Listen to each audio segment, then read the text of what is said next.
A few months back, I made a video about why Marooner's Bay is the bane of my existence when it comes to Splatoon 3's Salmon Run maps, and you all seem to like it.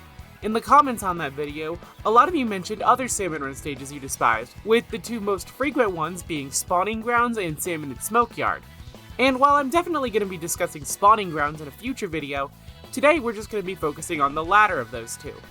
Just a few weeks after the Marooner's Bay video, Splatoon 3's new Drizzle season released, and alongside it came the return of Salmonid Smokeyard. This was Splatoon 2's 4th Salmon Run stage, and is Splatoon 3's 6th, and just like the other returning Salmon Run stages, the layout hasn't changed much at all here. And with this being one of the more disliked stages in Splatoon 2's mode, it led a lot of people to wonder, is Salmonid Smokeyard the new worst Salmon Run map in Splatoon 3? And I'm just gonna give my answer straight out the gate here. No, I don't actually think it is. Don't get me wrong, it's far from my favorite stage, that has to go to Gone Fishing Hydro Plant, but revisiting the stage now, it has a lot more redeeming aspects than I initially gave it credit for back in the Splatoon 1 days.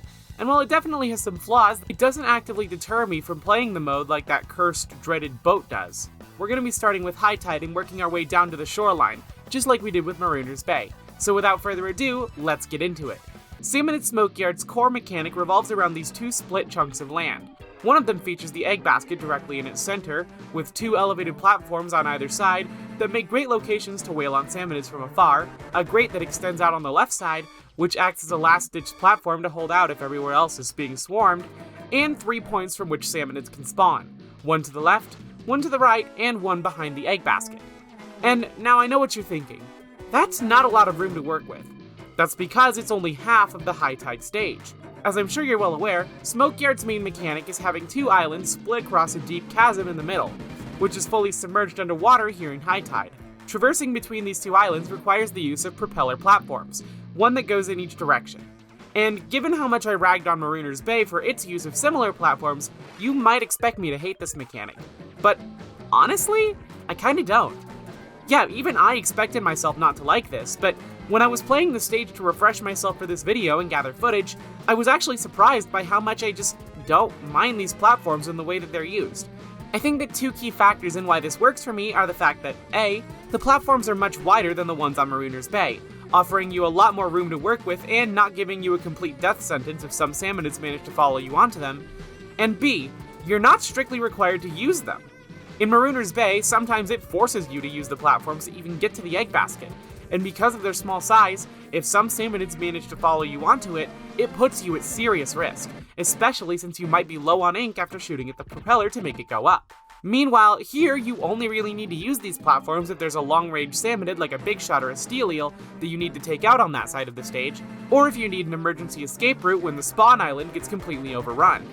I actually ended up using the latter strategy quite a bit while I was playing, something I really didn't expect myself to do. I'd rush over to the other platform to escape getting splatted, and then launch off a Booyah Bomb or an Inkjet to revive my fallen teammates. Sure, rushing to this side alone would usually end with me getting splatted if I stuck around there for too long, but it was still far more useful than I remembered it being.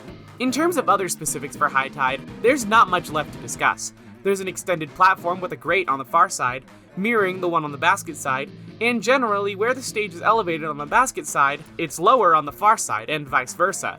Not to mention the fact that even with the massive pit of water in the center of the stage, Splatoon 3's egg throwing mechanic is a massive benefit to this stage, as it allows you to throw eggs all the way across to get them to the basket more quickly. And while the basket side of the stage doesn't give you a lot of room to work with, it's still much better than Marooner's Bay is in this regard, since salmonids will come to the basket from multiple spawn points rather than rushing you all from one side of the ship. Not only does this tend to make them spread out more, making them much easier to deal with when they're all clustered together, but it also means that it's more viable for your teammates to spread out and handle multiple bosses at once, making the salmonid hordes less deadly bit by bit. And even if the basket gets overcrowded, you have the option to retreat to the other side of the stage and get your bearings. It's definitely one of the flattest Salmon Run stages in terms of physical shape, but it has enough going on that it doesn't feel boring, and it also feels more fair than something like the Haha Funny Boat stage. When the tide lowers to its standard level, the stage honestly doesn't change too much.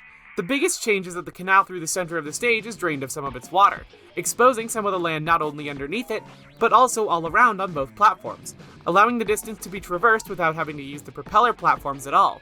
There's a good balance of paintable and unpaintable walls, especially in the gap between the two platforms, allowing for quick escapes and great mobility throughout the stage. This is definitely when the stage is at its easiest, so long as your team doesn't decide to spread out too far. Night modes are also fairly balanced on this stage, with the positions of gushers, mudmouths, and even the griller paths being fairly reasonable. Even glowflies, something that's usually a run killer on these flatter stages, is fairly balanced here thanks to the varied paths up to the basket, and there being 2 walls fairly close by. The stage changes the most by far when the tide falls once again to its shoreline variant, as, most salmon run stages do. This version of the stage is split across 2 large rectangular platforms, which connect on each end, forming a somewhat oval-like shape. Salmonids can spawn from the 2 far ends of these platforms, meaning they're always heading directly toward the basket. You might think this makes it suffer from the same issues as Marooner's Bay's high tide variant, but that's where you'd be wrong. Because these platforms are extremely wide and the distance between the spawn point and the basket much greater, it means that the Salmonids are able to spread out a lot more, making each boss easier to deal with on their own. The route back to the egg basket during the giant tornado event is also one of the best by far, making it much easier to get a decent score during it.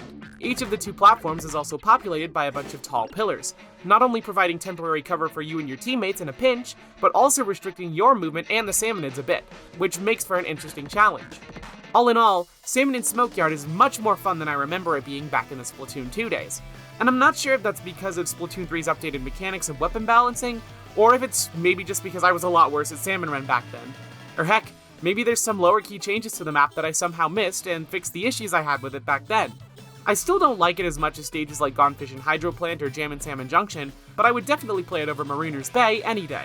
I'd put it on about the same level as Spawning Grounds, maybe a little higher. You want to know how I feel about that stage though? Well, to find that out, you'll have to subscribe to see when that video releases. And between now and then, I'll be releasing some reviews of some non-Splatoon games coming out in the next few months. Primarily Sonic Superstars, Super Mario Bros. Wonder, and Spider-Man 2. Because of course, October is apparently the month where all of the games release this year. But until then, make sure you like the video if you enjoyed it, or leave a dislike if you didn't, I guess. I mean, it's still engagement for me. Let me know your thoughts on Salmon and Smokeyard down in the comments section below. Have a fantastic rest of your day, and don't forget to stay fresh.